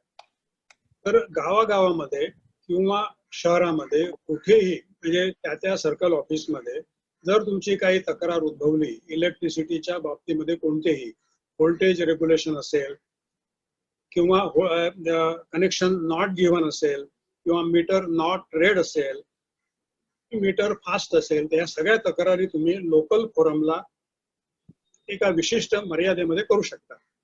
हे केल्यानंतर साधारणतः 2 ते 3 महिन्याच्या कालावधीमध्ये त्या तक्रारीची त्यांना दखल घेऊन तुमची ती तक्रार करेक्ट करावी लागते, कुठलीही तक्रार असेल. आणि जर तुमचं त्यामध्ये काही कॉम्पेन्सेशन क्लेम केलं असेल तर ते कॉम्पेन्सेशन सुद्धा त्यांना ग्रँट करावं लागतं. पण होतं काय की कॉम्पेन्सेशनची जेव्हा वेळ येते त्यावेळी मात्र ते MSEB किंवा MSEDCL म्हणू आपण त्याला, MSEDCL कडनं थोडा कापू होते आणि आमचा काही दोष नाही वगैरे दाखवण्याचा प्रयत्न होतो आणि मग ते कॉम्पेन्सेशन अवॉइड करण्याचा प्रयत्न होतो. आता मी मगाशी आपल्याला जी केस सांगितली की 1 वर्ष 2 वर्ष एका ठिकाणी ते दिलाच नाही आणि ते ग्रस्त गप्प बसले आणि मग भरपूर क्लेम केला ऍग्रिकल्चरच्या बाबतीमध्ये. त्यामुळे आता जे हॅमलेट वगैरे आपण म्हणतो, म्हणजे काय आपण त्याला वस्त्या वाड्या, या ठिकाणी थोडा नियम आता अलीकडे बदललाय की वस्त्या वाड्यामध्ये जर तुम्हाला तिथे सप्लायलाच मुळे असे 1-अर्धा किलोमीटर जर लाईन न्यावी लागत असेल तर त्याला तो कालावधी कमिशननी वाढवून दिला आहे. त्या केसमध्ये काही बंधनं थोडी शिथिल केली. पण इतर बाबतीत मात्र त्यांनी तुम्हाला ठरलेल्या वेळेप्रमाणे वीज कनेक्शन हे द्यायला पाहिजे. आता वीज कनेक्शन देताना तुम्हाला पैसे किती भरायचे हा नेहमी प्रश्न येतो. तर तुम्हाला सुरुवातीला फक्त जे काय ऍप्लिकेशन चार्जेस आहे, प्रोसेसिंग फी मी बघा म्हटलंय की 100 ते 160 रुपये तेवढीच भरायची असते. आणि त्यानंतर तुम्हाला एकदा त्यांचं इन्स्पेक्शन झाल्यानंतर ते तुम्हाला कळवतील की इतके इतके पैसे तुम्ही भरा. ते सुद्धा एक आता फिक्स झालेले आहेत. ते तुम्हाला किलोवॉट प्रमाणे, म्हणजे कमर्शियलला वेगळे रेसिडेन्शियलला वेगळे, तेवढे भरल्यानंतर within a certain time frame the power supply must be given. त्यात जर तुम्हाला उशीर होत असेल तर तो कालावधी कॅलेंडर मंथ प्रमाणे तुमचा कॉम्पेन्सेशन करता ग्राह्य धरला जातो. प्रत्येक बाबीला कॉम्पेन्सेशन ग्राह्य धरला जातं. मीटर उशिरा वाचलं त्यालाही कॉम्पेन्सेशन आहे, तुम्हाला कनेक्शन उशिरा मिळालं त्यालाही कॉम्पेन्सेशन आहे, तुमचं व्होल्टेज रेग्युलेशन बरोबर झालं नाही, अप डाऊन होत असेल त्यालाही कॉम्पेन्सेशन आहे, तुमचं कुठल्या प्रकारे त्या अपडाऊन व्होल्टेजमुळे मोटर जळाली असेल त्यालाही कॉम्पेन्सेशन आहे. पण आपला उद्देश हा कॉम्पेन्सेशन मिळवणे हा उद्देश नाहीये. उद्देश असा आहे की आपल्या ह्या सेवा सुविधा हा वेळेवर मिळाव्या आणि याबद्दल MSEDCL किंवा इतर ज्या कंपन्या आहेत, टाटा पॉवर असेल किंवा इकडे मुंबईला रिलायन्स, आता या बाकीच्या कंपन्या, त्यांनी जागरूक राहावं हा त्याचा बेसिक उद्देश आहे. तर याबद्दल आपल्याला याची अधिक माहिती व्हावी म्हणून हा सगळा खटाटोप. आणि जर तुम्हाला याबद्दल कुठल्याही शंका जर आल्या, शंका असतीलच तुमच्या, शंका असतील तर तुम्हाला प्रोसिजरल असो किंवा बिना प्रोसिजरचं म्हणजे प्रत्यक्षामध्ये काय अडचणी येतात त्या असो, त्या तुम्ही तुमच्या नोंदवून ठेवू शकता. आता मी एक स्टेप पुढे जातो. Unauthorise use of electricity, unauthorise use of electricity आणि थेफ्ट ऑफ इलेक्ट्रिसिटी, हे 2 विषय असे आहेत ते आपल्याला वारंवार खेड्यात कशाला, शहरात सुद्धा पाहायला मिळतं. अनऑथराइज यूज ऑफ इलेक्ट्रिसिटी म्हणजे आपल्याला ज्या कामासाठी ती वीज दिलेली आहे, समजा आता रेसिडेन्शियलला वीज दिलेली आहे आणि आपण ती कमर्शियल कारणासाठी वापरतो, तर that becomes an unauthorise use of electricity, change of purpose. जर आपण आपल्या घरासाठी घेतली आहे आणि दुकानासाठी वापरतो तर that becomes a change of user किंवा अनऑथराइज यूज ऑफ इलेक्ट्रिसिटी. हे कलम थेफ्ट ऑफ इलेक्ट्रिसिटी मध्ये येत नाही. थेफ्ट ऑफ इलेक्ट्रिसिटी म्हणजे आता आपण डायरेक्टली बघूया की लहान गावांमध्ये त्यावर तारा वगैरे टाकून घेण्याचा जो प्रकार असतो तो थेफ्ट ऑफ इलेक्ट्रिसिटी. तर तो थोडासा जास्त गंभीर आहे. तर अनऑथराइज यूज ऑफ इलेक्ट्रिसिटी आणि थेफ्ट ऑफ इलेक्ट्रिसिटी याची कलम वेगळी आहेत. या दोन्ही बाबतीमध्ये आपल्याला जिल्ह्याच्या फोरमला किंवा विद्युत लोकपालांकडे तक्रारी करता येणार नाही. तर याबद्दल आपल्याला अधिक काळजीपूर्वक राहणं भाग आहे. आणि MSEDCL म्हणजे वीज वितरण कंपनी याबद्दल त्यांचे स्वतंत्र नियम, कारण ते थोडे कॉम्प्लिकेटेड आहे. ते एवढ्या करता की चुकीच्या पद्धतीने आपण कुठलीही वीज वापरायची नाही, हा त्याचा दंडक आहे. आणि ती तशी वापरल्या गेली असेल तर त्याबद्दल जबरदस्त दंड करण्याची तरतूद आहे. जर आपण वीज चोरीची प्रकरणं पाहिली तर वीज चोरीचे प्रकरण सुद्धा बऱ्यापैकी त्यावेळेला गंभीर होऊ शकतात. सुरुवातीला जर पहिल्यांदा जसं घडलं असेल तर काही प्रमाणात दंड आकारतात. जर जास्त काहीतरी गुन्हा घडला असेल आणि आपण तो सातत्याने केला असेल तर तो खटला दाखल करून त्याला इम्प्रिझनमेंटची सुद्धा तरतूद आहे. पण हे विषय एवढ्या करता मी घेतलेत की त्यामध्ये आपण जाऊ नये. म्हणजे त्यातला फरक आपण समजून घ्यावा की अनऑथराइज यूज ऑफ इलेक्ट्रिसिटी म्हणजे काय, तो कलम 126 मध्ये येतं आणि थेफ्ट ऑफ इलेक्ट्रिसिटी हे 135 मध्ये येतं. तर हे दोन्ही प्रकार आपण थोडेसे समजून घ्यावे आणि त्या प्रकारामध्ये आपण शक्यतोवर जाऊ नये. कारण खेड्यामध्ये किंवा इतर ठिकाणी सुद्धा, शहरात सुद्धा मागे भिवंडीला असे प्रकार बरेच झालेले होते. मग त्यामध्ये बऱ्याच केसेस दाखल झालेल्या होत्या. तर आणि त्यामध्ये मग जर असेसमेंट करायचं झालं तर खूप मोठ्या प्रमाणामध्ये दंडाची रक्कम सुद्धा वसूल केल्या जाऊ शकते. म्हणून ते न करता आपण आपल्या नेहमीच्या व्यवहाराप्रमाणे आपले जे हक्क आहेत ते बजवायला मागे पुढे पाहू नये. ते आपण जरूर आपण MSEDCLच्या माध्यमातून किंवा इतर भाग असेल तर टाटा पॉवर असेल किंवा इकडे रिलायन्स एनर्जी असेल किंवा अदानी इलेक्ट्रिसिटी असेल, हे मुंबई या भागाला, ते आपण बजवा. आता खेडे भागामध्ये आणि शहर भागामध्ये फरक फक्त एवढाच पडतो की रेग्युलेशन ऑफ इलेक्ट्रिसिटी म्हणजे व्होल्टेजच्या बाबतीमध्ये जरा फरक आहे. कारण ऍग्रिकल्चर कंझ्युमर्स आणि जर जे रिमोटली कनेक्टेड कंझ्युमर्स आहेत तिकडे जरा व्होल्टेज रेग्युलेशन हे चांगल्या पद्धतीने होत नाही. त्यामुळे गेल्या आता एक 6 महिन्यापासून किंवा 1 वर्षापासून तिकडे आता हाय टेन्शनवर सुद्धा डायरेक्टली सप्लाय देण्याची तरतूद केलेली आहे. तर त्याचाही फायदा शेतीसाठी हा घेता येतो आणि तिथे डायरेक्टली ट्रान्सफॉर्मर बसून तुम्हाला ते लो टेन्शनवर वीज देतात. त्यामुळे बऱ्यापैकी आता व्होल्टेज रेग्युलेशन हे नियमित व्हायला मदत होते. शहरामध्ये तो काही प्रश्न फारसा येत नाही. व्होल्टेज रेग्युलेशन साधारणतः 6 ते 9% आतमध्ये असतं. त्यामुळे तुमचे इक्विपमेंट सुद्धा खराब होण्याचं प्रमाण साधारणतः कमी होतं. आता यामध्ये आणखी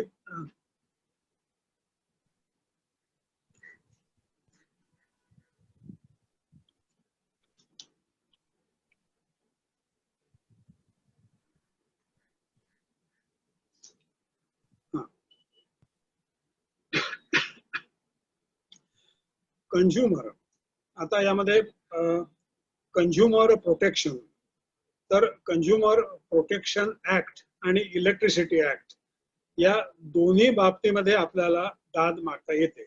पण शक्यतो इलेक्ट्रिसिटीच्या तक्रारीमध्ये आपण कंझ्युमर प्रोटेक्शन ऍक्ट मध्ये गेल्यापेक्षा इलेक्ट्रिसिटी ऍक्टच्या तरतुदीचा वापर केला तर तो अधिक चांगला. कारण तुमचे निर्णय हे फटाफट आणि क्विकली होऊ शकतात. त्यात तुम्हाला कॉम्पेन्सेशन पण योग्य प्रकारे मिळू शकतं. तुमच्या तक्रारीची दखल पण लगेच घेऊ शकतो. त्यानंतर आता इंडस्ट्रियल कंझ्युमरच्या बाबतीमध्ये, कारण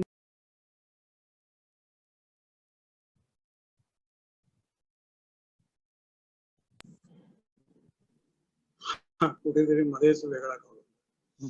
तर हाय टेन्शन आणि लो टेन्शनच्या बाबतीमध्ये थोडी काळजी एवढीच आहे की हाय टेन्शनचे कंझ्युमर हे वेगळ्या कॅटेगरीत मोडतात. त्यांचे टॅरिफ रेट सुद्धा वेगळे असतात आणि लो टेन्शनचे टॅरिफ रेट हे वेगळे असतात. लो टेन्शनचे वेगळे, कमर्शियलचे वेगळे. तर कमर्शियलच्या बाबतीमध्ये एक काळजी आपण जरूर घ्या की रेसिडेन्शियल आणि कमर्शियल याची आपण गल्लत करू नका. रेसिडेन्शियल मध्ये आपण जर वीज घेतली असेल, ती जर कमर्शियलला वापरली असेल तर ती अनऑथराइज यूज ऑफ इलेक्ट्रिसिटी या कॅटेगरीमध्ये जाऊ शकते. किंवा इंडस्ट्रीयलची वीज घेतली असेल आणि ती कमर्शियलला वापरली असेल तरी ते चुकीचं आहे. त्यामुळे आपण ज्या कॅटेगरीमध्ये वीज घेतली असेल त्याच कॅटेगरीमध्ये वापरण्याची खबरदारी घेतलेली अधिक चांगली. त्यानंतर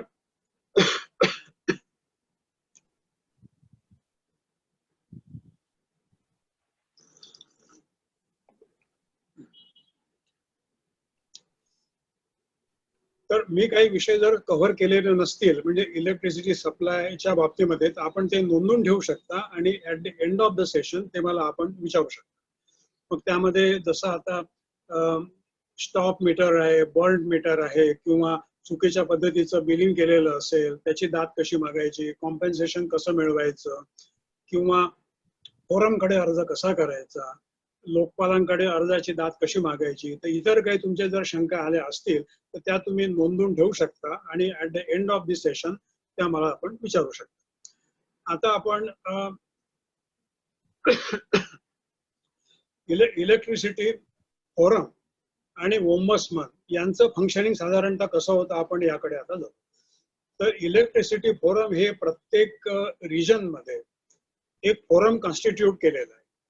त्या फोरम मध्ये एक इलेक्ट्रिसिटी बोर्डाचे वरिष्ठ अधिकारी असतात आणि शासनाच्या मार्फत म्हणजे MERCच्या मार्फत एक तिथे रिटायर्ड डिस्ट्रिक्ट कलेक्टर किंवा रिटायर्ड चीफ इंजिनियर या दर्जाचे अधिकारी चेअरमन म्हणून असतात आणि एक NGOचे एक अधिकारी तिसरे अधिकारी म्हणून असतात. तर या फोरमकडे आपण कुठल्याही प्रकाराची, मग तुम्हाला वीज मिळण्याविषयी उशीर झालेला असो किंवा विजेचं बिलिंग तुमचं करेक्ट तक्रारीची दाद आपण मागू शकता. जर समजा तिथे आपला निर्णय योग्य प्रकारे झाला नाही असं आपल्याला वाटलं तर आपण त्याची अपील हे विद्युत लोकपाल म्हणजे इलेक्ट्रिसिटी ओम्बड्समन कडे एका विशिष्ट कालमर्यादेमध्ये करू शकतो. त्यामध्ये आपल्याला सगळ्या प्रकारची साधारणतः 2 महिन्यामध्ये 1-2 महिन्यात त्या तक्रारीचा निपटारा केला जातो आणि बऱ्यापैकी आपल्याला जर आपलं चुकलं नसेल आपलं आणि जर तुम्हाला MSEDCL कडनं काही त्रास झाला असेल तर बऱ्यापैकी आपल्या तक्रारीची दखल घेऊन कॉम्पेन्सेशन सुद्धा देण्याची तरतूद आहे. यामध्ये small, medium, large, commercial, industrial किंवा सगळ्या प्रकारच्या तक्रारीची दखल घेण्याची आपण तरतूद केलेली आहे. आता टॅरिफ बद्दल खूप तक्रारी आमच्याकडे येतात म्हणजे यायच्या पूर्वी. तर टॅरिफ मध्ये residential tariff, commercial tariff, industrial tariff, त्या सुद्धा हाय व्होल्टेज टॅरिफ आणि लो व्होल्टेज टॅरिफ हे स्वतंत्र आहे. इतरही काही आहे जसं पब्लिक वॉटर सप्लाय आहे ते आपण घेणार नाही. तर ह्या 3-4 जे टॅरिफ आहे याचे साधारणतः रेट्स हे अशा रीतीने फिक्स केलेले असतात की मीन टॅरिफ म्हणजे ऍव्हरेज टॅरिफ हा कॉस्ट ऑफ सप्लायच्या बरोबरीने असावा. आता MSEDCLच्या बाबतीमध्ये म्हणजे वीज वितरण कंपनीच्या बाबतीमध्ये ऍग्रिकल्चरचा टॅरिफ हा सर्वात कमी ठेवलेला आहे मुद्दा. कारण ऍग्रिकल्चर कंझ्युमरला साधारणतः कन्सेशन द्यावं या उद्देशाने साधारणतः आपल्याला 50 to 60% कन्सेशन त्यामध्ये आहे. इन ऍडिशन टू दॅट त्याला स्टेट गव्हर्नमेंट कडनं सुद्धा काही सबसिडी मिळते. म्हणजे इन इफेक्ट त्यांना साधारणतः 60 ते 65% हा कमी रेट येतो ऍग्रिकल्चर टॅरिफ.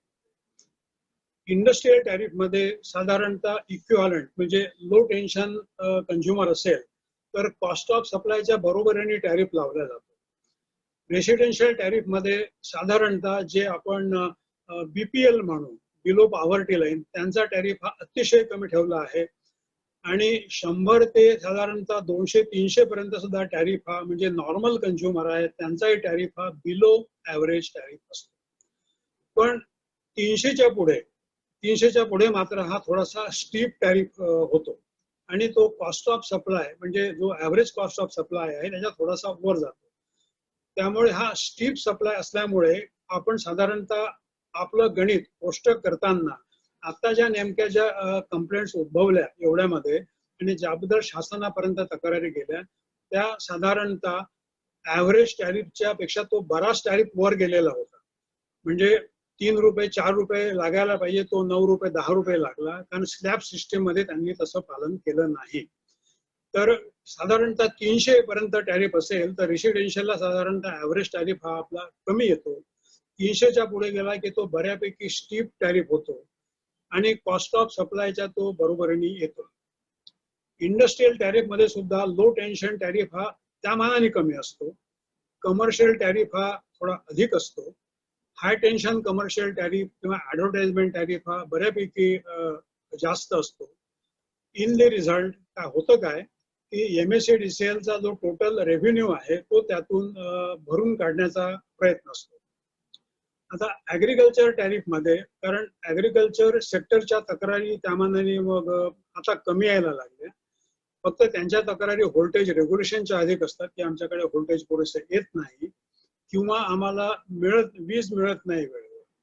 तर वीज मिळत नाही याकरता आता नव्याने तरतुदी अशा बऱ्याच करण्यात आल्या आहे की त्यांना हाय टेन्शन वरून डायरेक्टली आता हाय टेन्शन वरनं ट्रान्सफॉर्मर कन्व्हर्सेशन करून ते डायरेक्टली त्यांना लो टेन्शन मध्ये सप्लाय देण्याची आता तरतूद करण्यात आलेली आहे. त्याबद्दल मगाही मी उल्लेख केला की त्यांना आता लो टेन्शनवर टॅरिफ हे मिळू शकतं.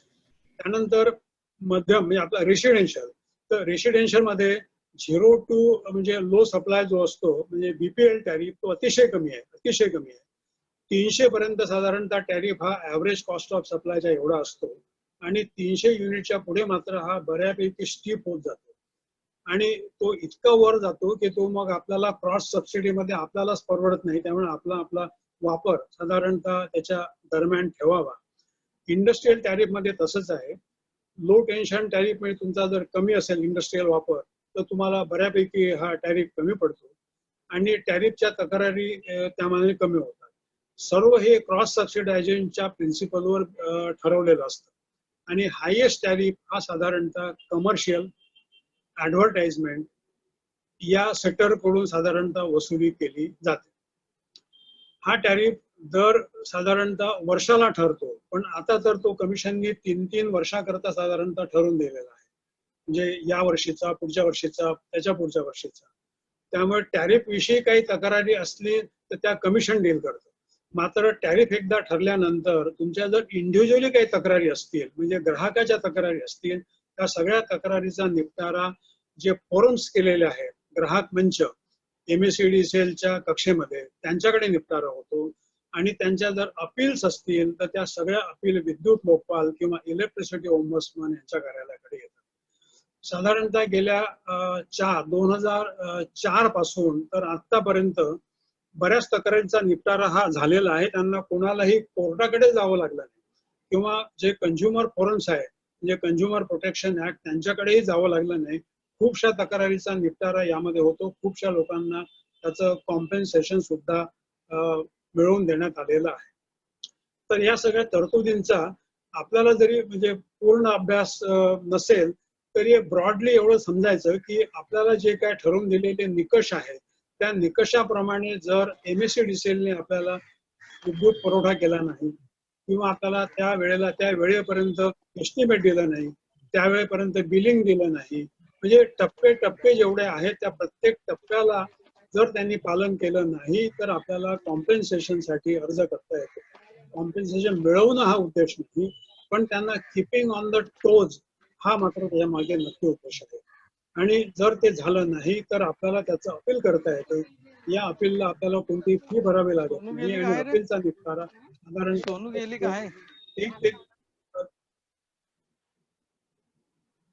कोणी बोललंय का? नाही सर, ठीक आहे. चुकून अनम्यूट झाले होते. आपले काही प्रश्न असतील तर आपण ते नोंदवून ठेवू शकता आणि मला ते एकत्रितपणे आपण जर नंतर विचारले तर मला त्याचं उत्तर देणं सोयीचं होईल.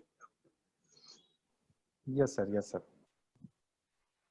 हा, त्यानंतर मी 1-2 असे साधारणतः जे काय गुंतागुंतीचे विषय म्हणजे पूर्वी आले आणि बऱ्याचदा काय होतं की वीज वितरण कंपनी एखाद्याला म्हणजे जुमानत नाही, आपण हा शब्द वापरूया, जुमानत नाही. ही केस साधारणतः रिलायन्स एनर्जी यांच्या कक्षेमधली आहे, पण ती लागू सगळ्यांना होते. ही रिलायन्स एनर्जी, आता तिथे रिलायन्स उरलं नाही, त्यांनी आता ते अदानी पॉवरला गेलेलं आहे. एका कंझ्युमरला, मी त्याचं नाव काही सांगणार नाही, एका कंझ्युमरला रिलायन्स एनर्जीने वेळेत वीज पुरवठा दिला नाही आणि वीज पुरवठा न दिल्यामुळे त्या ग्राहकांनी तक्रार केली. त्या ग्राहकांनी तक्रार केली, 2-3 महिने 4 महिने तक्रार केल्यावरही दाद दिली नाही आणि मग त्यांनी ग्राहकाकडे ग्राहक मंच म्हणजे आपले जे फोरम्स आहेत, रिलायन्सला एक फोरम आहे, MSEDCL कडे 9-10 फोरम आहे ठिकठिकाणी, त्यांनी त्या फोरमकडे तक्रार केली. तक्रार केल्यानंतर त्याची तक्रार अशी होती की मला 6 महिने प्रयत्न करून सुद्धा हे रिलायन्स एनर्जी वीज देत नाही, तर हा माझ्यावर अन्याय आहे, तर मला याचं कॉम्पन्सेशन मिळावं प्लस मला वीज मिळावी.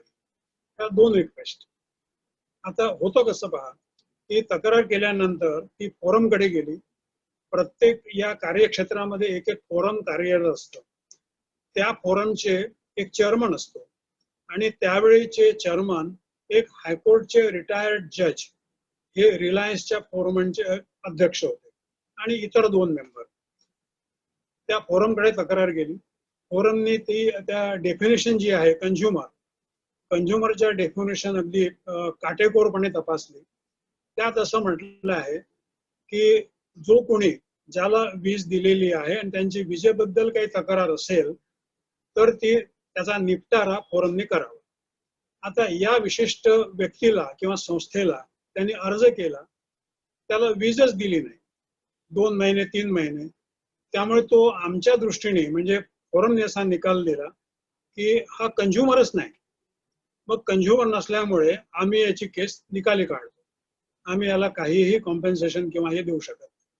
म्हणजे आपला जो उद्देश असतो कायदे करण्याचा, त्या वर्डिंगमुळे इकडे तिकडे त्याला तो न्याय मिळाला नाही.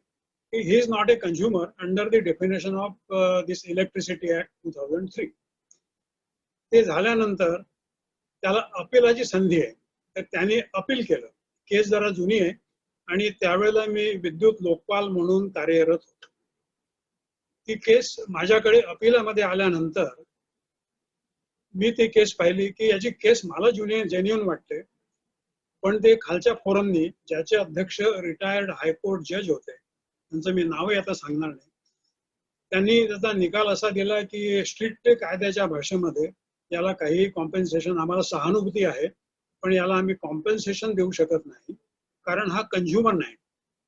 Consumer is a person who is already connected with electricity असं त्यांनी म्हटलं.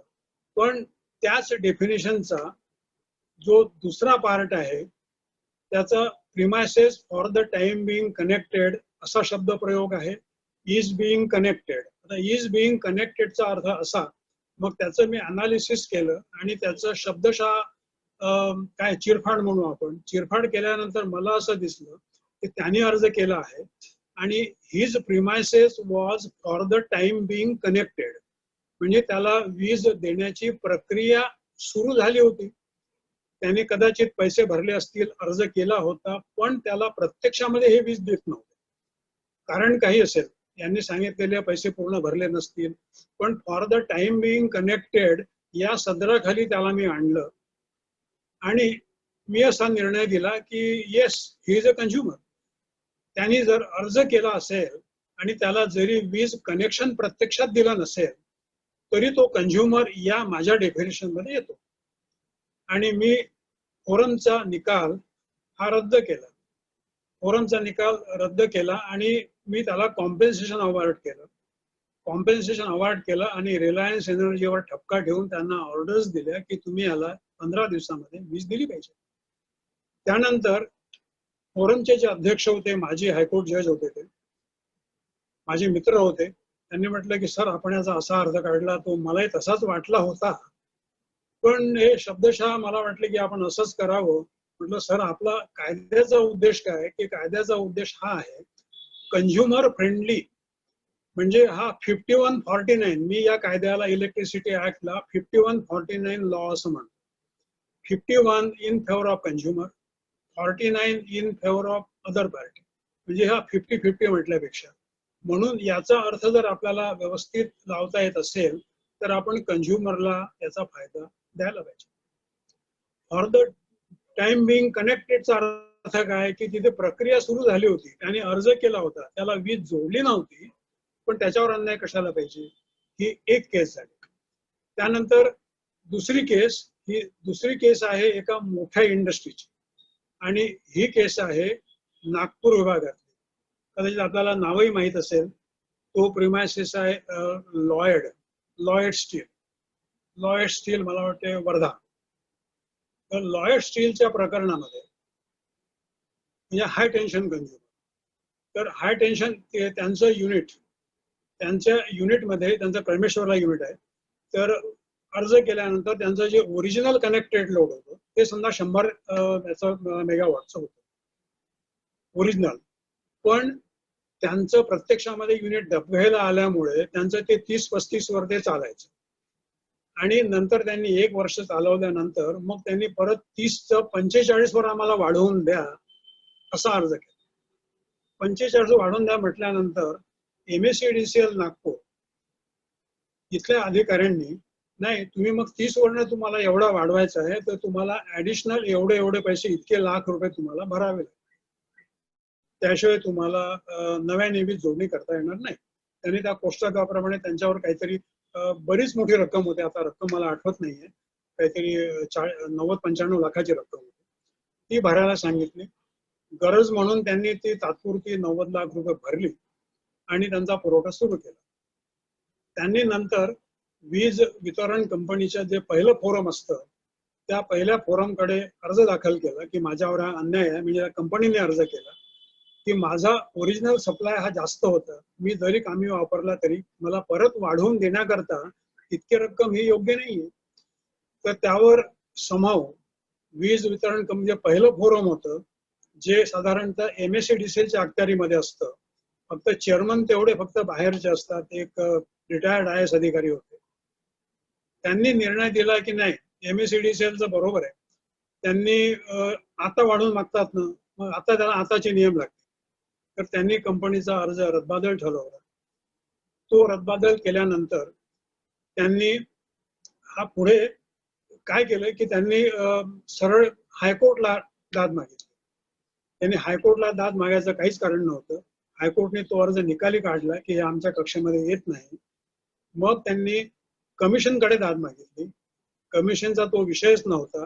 मग असं होता होता त्यात 6 महिने निघून गेले आणि मग त्यांना ऍडवाइस करण्यात आलं की तुम्ही तिथे न जाता तुम्ही इलेक्ट्रिसिटी लोकपालकडे हा विषय न्या, कारण हा त्यांचा विषय आहे. मग ती माझ्याकडे त्याची सुनावणी झाल्यानंतर मला लक्षात आलं की त्यांनी जरी एवढे बरेच लाख होते, आता आम्हाला रक्कम आठवत नाहीये, की त्यांचं ओरिजिनल कनेक्शन जर मोठं होतं, एक 10-12 मेगावॉटचं कनेक्शन होतं, त्यांनी जरी कमी वापरलं असेल तर त्यांच्याकडे इलेक्ट्रिसिटी इन्फ्रास्ट्रक्चर त्यांनी तयार करून ठेवलं होतं. त्याकरता त्यांनी MSEDCLला पूर्ण पैसे भरलेले होते. तात्पुरतं त्यांनी जरी कमी केलं असेल आणि मग जर वाढवून मागितलं असेल तर त्याला आम्हाला नवीन इन्फ्रास्ट्रक्चर द्यावं लागतं. या सदराखाली मागितलेले सगळे पैसे ही पूर्ण रक्कम, काही लाखामध्ये रक्कम होती, ती मी त्यांना परत करायला सांगितली की यू आर रॉंग, तुम्हाला हे करता येणार नाही. तर त्यांनी ती परत न करता त्यांनी हायकोर्टला ऍप्लिकेशन केलं रिट पिटिशन मध्ये की हे चुकीचा निर्णय दिला विद्युत लोकपालांनी आणि हे आमचे पैसे एवढे इतके लाख रुपये चुकीचा निर्णय दिल्यामुळे हायकोर्टने त्यावर सुनावणी घेऊन असा निर्णय दिला की नाही, हा आमचा विषय नाही. तर इलेक्ट्रिसिटी लोकपालाने निर्णय दिल्यानंतर आणि हायकोर्टमध्ये रिट पिटिशनचं यामध्ये ज्युरिस्डिक्शनच नव्हतं. हायकोर्टला या रिटमध्ये यामध्ये अधिकार नाही. फक्त आपण जर प्रोसिजर फॉलो झाली नसेल इलेक्ट्रिसिटी ओम्बड्समनची तरच हायकोर्टला त्यामध्ये दखल देता येते, अदरवाईज हायकोर्टला दखल देता येत नाही. तर त्यांना त्यांचे संपूर्ण पैसे शेवटी परत करावे लागले, म्हणजे जे काय घेतलेले होते. तात्पर्य काय, तर आपण या यंत्रणेचा पुरेपूर फायदा आणि उपयोग करून घ्यायला पाहिजे, पण ऍट द सेम टाइम आपण आपल्या जबाबदाऱ्या पण ओळखल्या पाहिजे. त्यामुळे यामध्ये इतक्या काही तरतुदी आहेत, म्हणजे मीटर रिडिंग घेण्यापासून तर आपलं लोड वाढवण्यापर्यंत, लोड कमी करणं, मीटर फॉल्टी असेल तर काय करायचं, मीटर बंद असेल तर काय करायचं, मीटरच दिलं नसेल आणि विदाऊट मीटर रिडिंग बिलिंग घेतलं असेल तर काय करायचं, कितीतरी प्रकारच्या तरतुदी या कायद्यामध्ये दिलेल्या आहेत आणि याचा आपल्याला ग्राहकाला फायदा घेता येईल. आता coming back to the same issue की ज्याबद्दल मी म्हटलं की हा विषय आज मी का निवडला, तर इलेक्ट्रिसिटी बोर्डाने हे जे बिलिंग केलं या लॉकडाऊनच्या पिरियडमध्ये, की पहिल्या फेब्रुवारी संपला आणि मार्च महिन्यामध्ये एक 10-15-20 युनिटचं आणि मग एप्रिल महिन्यात एवढं मे मध्ये, आणि आता मात्र त्यांना एक प्रचंड मोठं एक 5,000-10,000 असं बिल देण्यात आलं. तर ते माझ्या मते ते चुकीचं आहे. तो विषय अर्थातच आता सध्याची जी काय यंत्रणा असेल एमएसईडी सेलची, लोकपालाकडे त्यांनी जायला पाहिजे. पण at the same time Reliance energy म्हणजे आता इथे अदानी इलेक्ट्रिसिटी, टाटा पॉवर यांनी त्याची योग्य दखल घेतलेली आहे. त्यांनी आता म्हणजे in streamline with the law in force काय केलेलं आहे की समजा तुम्हाला एक 100-200 युनिटचं बिल आलं असेल फेब्रुवारी पर्यंत आणि मार्च मध्ये काही प्रॉब्लेम आला, तर मार्च पासून जर तुमचं बिलिंगच घेतलं नसेल, तर एकदम समजा तुम्हाला 4 महिन्यांनी 5 महिन्यांनी एकदम बिलिंग केलं असेल, तर त्यावेळेस जे एकंदर बिलिंग झालेलं आहे ते बिलिंग तुम्ही मागच्या 4 महिन्यामध्ये ते डिस्ट्रीब्यूट करायला पाहिजे मागच्या 4 महिन्यामध्ये, आणि त्याला विभागून त्या स्लॅबमध्ये टाकावं. जर समजा तुमचं सरासरी 300-400 असं येणार असेल, तर तुमचं एकंदर बिल हे काही 100 मध्ये येतं. जर तुम्ही ते काही हजाराचं बिलिंग झालं एकदम केलं, तर तुम्ही आधी जे पैसे भरलेले आहेत 500-600 ते फक्त पैसे ते वळते करतात, युनिट्स वळते करत नाही. इन द रिझल्ट काय होतंय की नंतर तुम्हाला जे काही हजाराचं बिल येतं ते इन्सिस्ट करतात. ते चुकीचं आहे, ते चुकीचं आहे. म्हणजे आता जे आपण मध्यंतरीच्या काळामध्ये काही प्रोटेस्ट पाहिले, खरं म्हणजे त्याला एवढं काही गुंतागुंतीचं नाही आहे.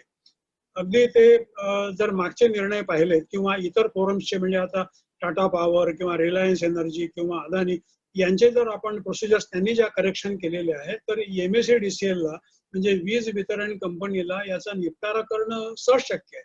त्यात कुठेही काही अडचण येईल असं मला वाटत नाही. तर हा विषय मी त्याकरता आज मुद्दाम घेतला होता की सरकारकडे याबद्दल तसं काही नाही आहे. खरं म्हणजे सरकारकडे किंवा मंत्री महोदयाकडे तसा हा विषयच नाही आहे. हा विषय प्युअरली अंडर लॉ आहे. इव्हन वीज नियामक आयोगाकडेही हा विषय जात नाही, तर हा लोकल फोरम किंवा विद्युत लोकपाल यांच्याकडे हा विषय जातो आणि त्यांनी याचा निपटारा करून वीज वितरण कंपनीला सगळं बिल हे करेक्शन करण्याकरता आदेश देणं शक्य आहे. त्यामध्ये कुठेही काही गुंतागुंत आहे असं मला वाटत नाही.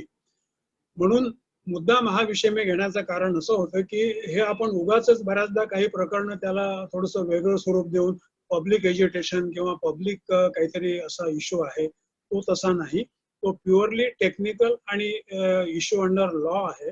त्याचा निपटारा कायद्याअंतर्गत सहज शक्य आहे. त्यामध्ये कुठेही गुंतागुंत होणार नाही असं माझं वैयक्तिक मत आहे. तर आपल्याला जर या विषयामध्ये आणखी काही प्रश्न आले तर आपण प्रश्न नोंदवून ठेवले असतील तर आपण ते प्रश्न विचारू शकता.